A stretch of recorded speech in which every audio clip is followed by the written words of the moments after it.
Generation X. In general terms, those born between 1965 and 1980. Latchkey kids. Independent. Existentialism. Modern philosophy focusing on personal experience, human ability, and responsibility in an otherwise meaningless universe. We're the cause. This is the effect. We're the Gen Existentialists.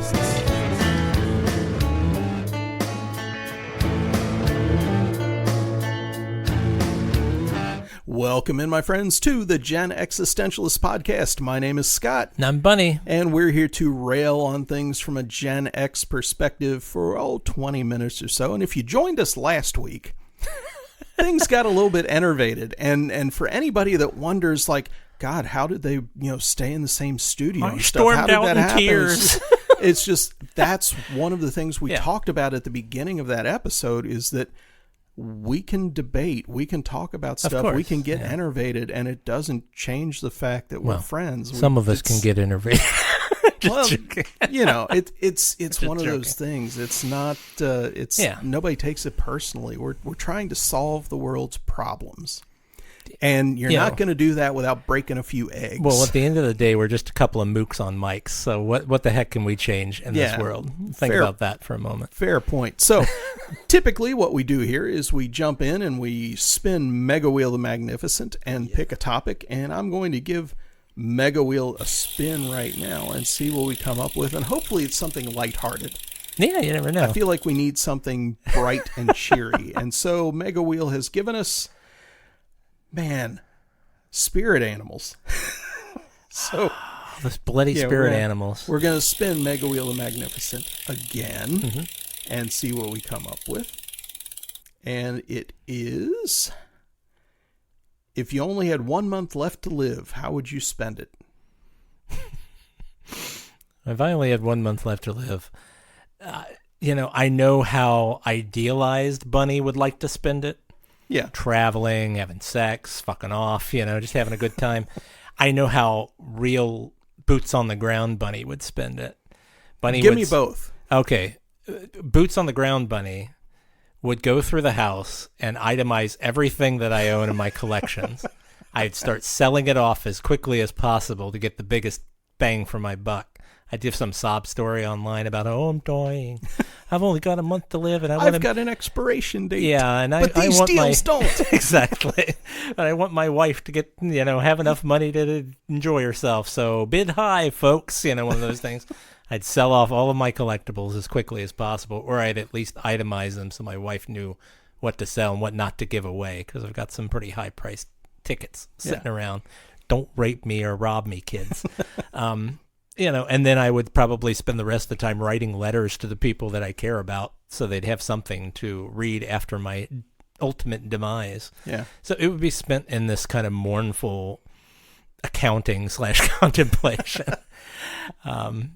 Idealized Bunny would love to just take a huge amount of my money and just go blow it big time. Like go on a crazy trip. Yeah. Just have wonderful sex, eat the most ridiculous food I could possibly force down me as long as I was healthy enough to do it. I would probably shoot heroin and all sorts of other crazy drugs that I would never do if I were a healthy, sane individual. But I'd be like, I'll take that heroin and shoot it right into my dick hole. Because that's what you do. That's what you do when you're crazy and you got 1 month to live. So, I just try all the weird, horrible things that I know I shouldn't have tried in normal life. I just go out and do it. What the heck? See, if I had 1 month left to live, if I had that expiration date, I'm not sure I would tell anybody. And I would feel badly about that, That's especially with my wife. But part of it would be spent writing my manifesto. Like my final missive, my epistle to the masses. And that would be my Scott final Kaczynski. my final testimony. And then one day I would just no longer be here. Because the thing is, the ramifications of letting other people know that you've got an expiration date, I would not want to have that effect on everybody else. Yeah, talk about your schedule would be packed with people like Yeah, wanting a piece of you for and some that's reason. the thing. I would want it to be as low key as possible. Just like, oh, Scott's here today. Oh, Scott's not here. What happened? He died. Well, how? Well, he went to the doctor. He was given an expiration date, and the date passed. He's gone. Well, he didn't tell anybody? Nah, he didn't want to bother anybody. And that would be like my final thing. He didn't want to bother anybody. He didn't want to mess with anybody else's day. Oh, boy. It was just like, he's here, he's gone. Meh. But you would have that manifesto. This is true. Yeah, this crazed manifesto at the end. To guide the rest of your days. It would be a user manual for humanity. Is basically what it would be. All right. And God knows how long-winded I can be. Scott's sitting here writing like a 500-page manifesto. I'm shooting fucking drugs into my wiener. But somehow there's it makes your different sense personalities. if you've listened to the show at all. Yeah. It just kind of makes perfect sense. Yeah, I guess it does. Should we give MegaWheel another spin? And we are spinning MegaWheel the Magnificent to come up with another topic. That's what we do here, folks. It's all random. It's all extemporaneous. As our previous co-hosts, Corey Simmons, Pam Menges, can tell you, none of this is pre-planned. Don't forget our wives. They were here and too. Tracy and Jean have been here too. We are just getting a bunch of things we've already done. I'm gonna have to see if your wheel updates as well for some reason. Maybe it doesn't. I'll take a look after this spin. Let's see what we get here. MegaWheel has given us, what do you think happens after death? I can tell you what I'd like to think happens after death. Okay. I like to think that our souls, I do believe we have some divine spark of some sort. I'd like to think that our souls are able to go to another plane of existence. Is that heaven? Is that nirvana? Is that Valhalla? Whatever gets you off, baby. And we get to enjoy our time floating around doing our thing. And maybe some of you masochists out there decide to come back, and maybe some of you guys just decide to go out and become star stuff and enjoy your life in the other world. That's what I would love to happen. Yeah, but what do you actually think happens? I actually think something like that must happen. I think there's some sort of divine spark of energy that goes into something else. I've seen divine sparks myself. I will die on that hill that what I've seen was so moving that it shook me to my core. Yeah. And I've said it before, and I'll say it again. I have such a hope that there's something out there just for the people that we've lost. Yeah, I would agree. Because I would consign my soul to oblivion at this point. Satan, are you listening? I'd consign my soul to oblivion to know that my mother and father were in heaven in love and being happy right now. Yeah. I'd give it up in a heartbeat. Yeah. To assure that. So, yeah, I hope those things happen. Yeah.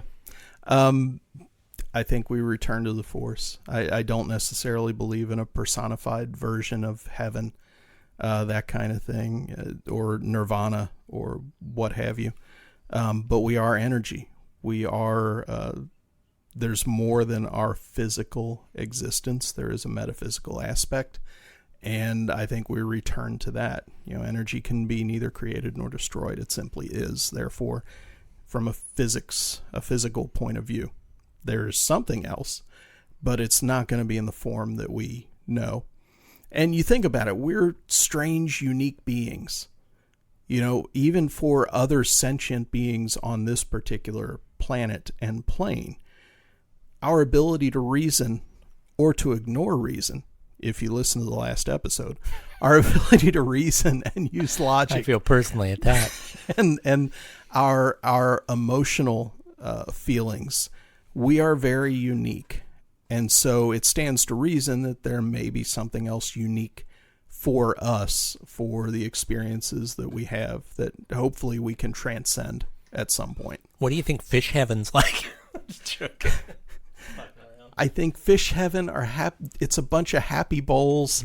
Oh, wow. They're stuck in bowls. The wonderful guiding hand of God that taps in some fish flakes every Just like couple Mr. hours. Rogers. Yeah. Feeding the fish, and they'll play music every time. Fish heaven flakes is fall. Mr. Rogers' fish tank. There you go. That's exactly what it is.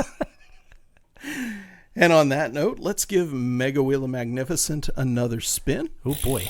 And she's spinning and she's spinning. She's going to end up on her head. Yeah, she's on her head. Gotta love that. This is a good one. Oh, okay. What career did your parents try to get you to pursue? When I was born, I was 13 and a half pounds at birth. Okay. I was a big, big boy. Okay. I was a big boy. And my father was elated. He thought, I got a football player. Gonna be some sort of sports. I got a boxer here. I got somebody. And my father decorated my room as a baby in Bingle stuff and Red stuff. Okay. And trains, because he Nice. worked on the trains. And as I grew, I got skinnier and skinnier. Like Ethiopian criticism show style skinny. Wow. And, they were quite disheartened that, oh boy, I guess the prospects of our football player son have flown right out the window, because I have got shoulders narrow like a girl's shoulders. So No, they're not. They are. They're bony girl arms. But, that's... So I think my father had highfalutin ideas that I was going to be some sort of sports guy. Yeah. I don't know if my mother had any ideas. I think my mother always used to say that I would have made a really good doctor, because she always thought I had a very good bedside manner, and that I was very... I agree with that. I think you would have. That I was very coldly logical when it came to medical stuff, but also empathetic enough to not wreck your world with it. Yeah. So she had always kind of hoped for something like that maybe when I was a little younger. Yeah. But ultimately, my parents never really pushed me in one direction or another. I'm very grateful, because I just had a conversation with my wife earlier this morning about some distant folks in her world that are having problems with their children. Yeah.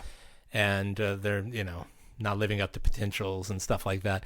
I never felt that kind of pressure from my parents, and I'm very, very grateful to them that they were very much like, hey, they came from the school of, as long as you're happy, we're happy. Right. And even up to their death, that was one of their biggest fears for me.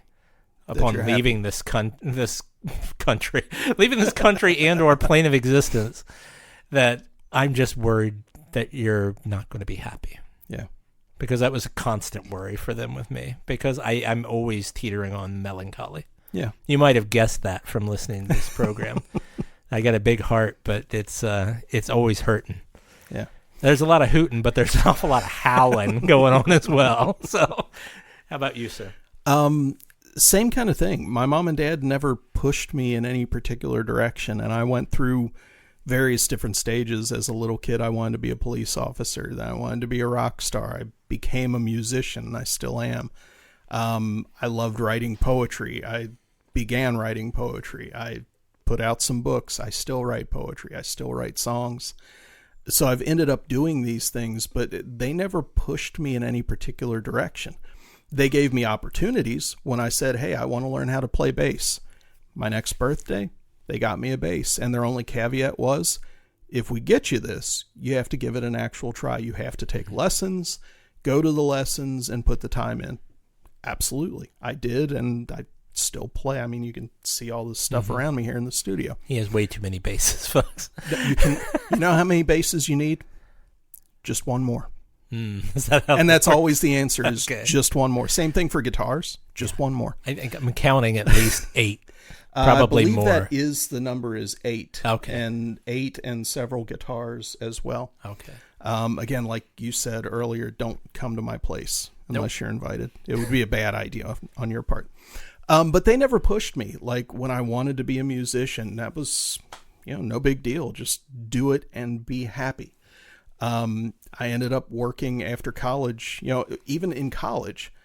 Hey, I'm going to major in English. I'm thinking about being a teacher. took a left turn there. Now I'm going to double major in philosophy with the English. And there was never a question of what the hell are you going to do with that? It was, if that's what you want to do, you know, I mean, you're going to have to get a job at some point. And that's where I should have thought more about it, but I didn't. And that's how I ended up working in material handling for 18 years. But it was a good job. It had insurance. It sent me on my way. I got into safety, and I did get to carry a badge for 7.5 years. I was not a police officer, but as a little kid, that desire to do something in that realm, I got to. I'm still a safety professional. I've got a career, but it's not, I mean, what parent looks at their kid and goes, I want you to be a safety professional? None. Even if you are a safety professional, that's not something you want for your kids. So like you, I kind of had that support base.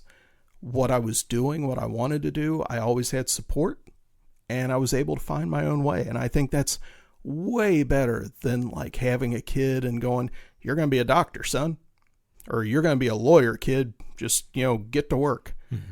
Because you're immediately bottlenecking the growth of that child.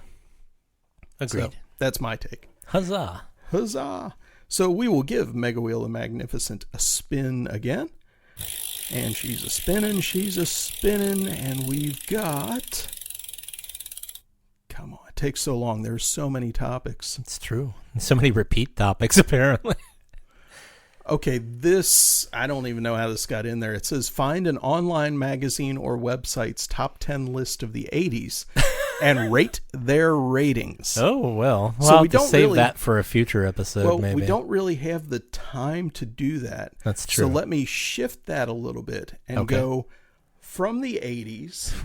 All right. That's a lot of time there. Give me your top 3 cartoons. Top 3 cartoons of the 80s. The real Ghostbusters is one of them. Smurfs is number 2. Smurfs? Smurfs Really? for being absolutely prolific. I mean, can you think of a more 80s thing than Smurfs? Come on. That's I know these fair Smurfs point. were around in the 60s and 70s and in the In Europe. hinterlands over in Europe somewhere in Unterland. But, you know, that over here, that was a real 80s thing. And I'd probably say G.I. Joe would be the third, very 80s. I love a ton of cartoons from the 80s. So picking 3, those were just 3 that came to the top off the top of my head. Yeah. But there are some that I'm sure are much better than the ones I picked. But for me, that's that. So that was mine for you. What top 3 from the 80s, what would you want from me? All right. How about the top 3 clothing trends or fashion trends from the 80s? Number 3, I think, would be when Nikes stopped being just like white with either blue or red stripes on them. When Nikes kind of branched out into different colors, when they kind of looked at Converse All-Stars and went, hey, we can do more with our shoes.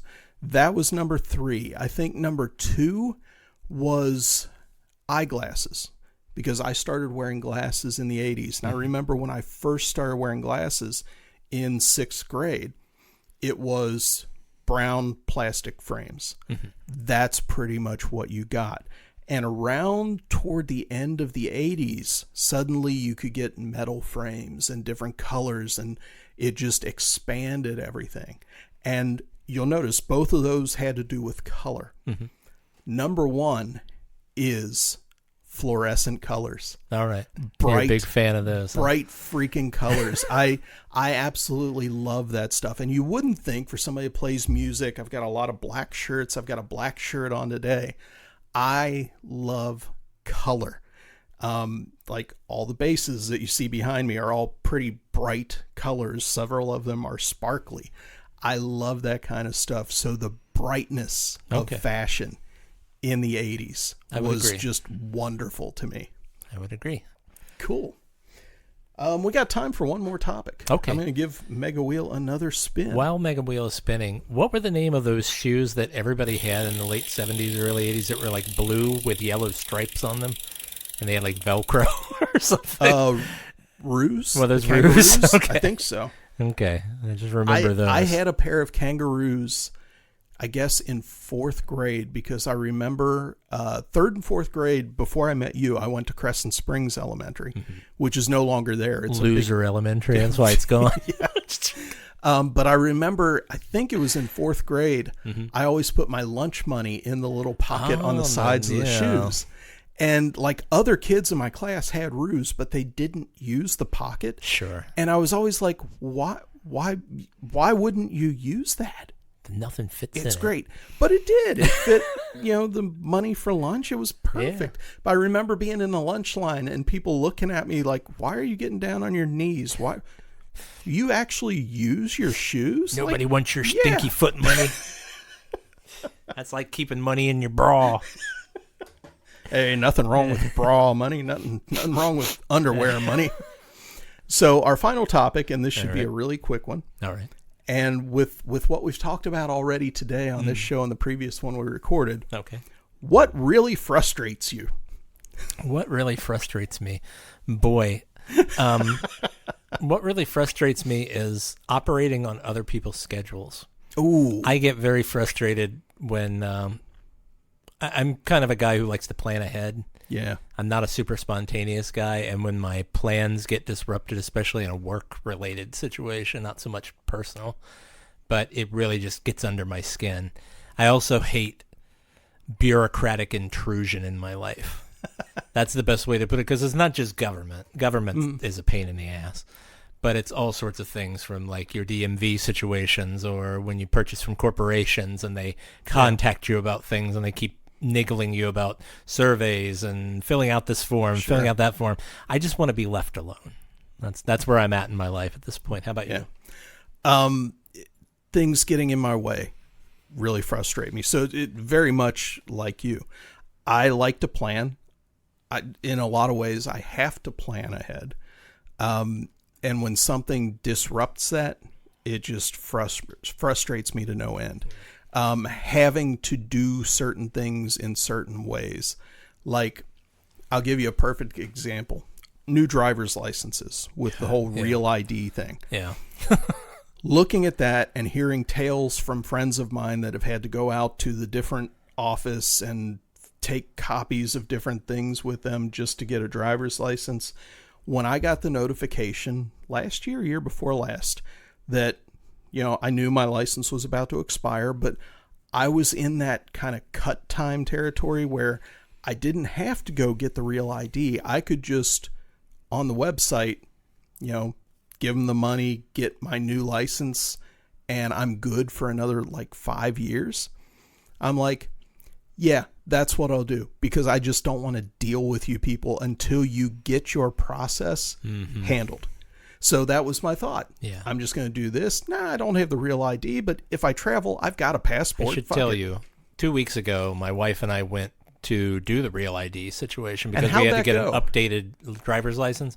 We sat in the parking lot or walked around in Kroger's, which was nearby, for 2 hours and 45 minutes waiting on a list of people that were there that morning to get things, and then had a gentle person wander out of the office to tell us, this was just another sucker that was waiting in line, to tell us that their system went down and they weren't going to be able to process for another 2 to 3 hours. So we left. We still don't have that done. And ladies and gentlemen, that's why I just did the mail order thing. Yeah. I'll wait until they actually get this shit figured out. And that kind of stuff, I can imagine how you were feeling. Oh, yeah. Right, I was ready to leave after 20 minutes. You know me. Yeah. Kind of like, ah. Yeah. If I've got an appointment, get me in. Yeah. Let's do the thing, then let me go. Yeah. Don't keep me hanging around. Anyway, this has been the Gen Existentialist Podcast. If people would like to get in touch with us, best way to do it, leave a comment here on the show, and we will hit you back up, or we will talk about your comment on a future episode. Sounds good. Until next time, my name is Scott. And I'm Bunny. Have a good one.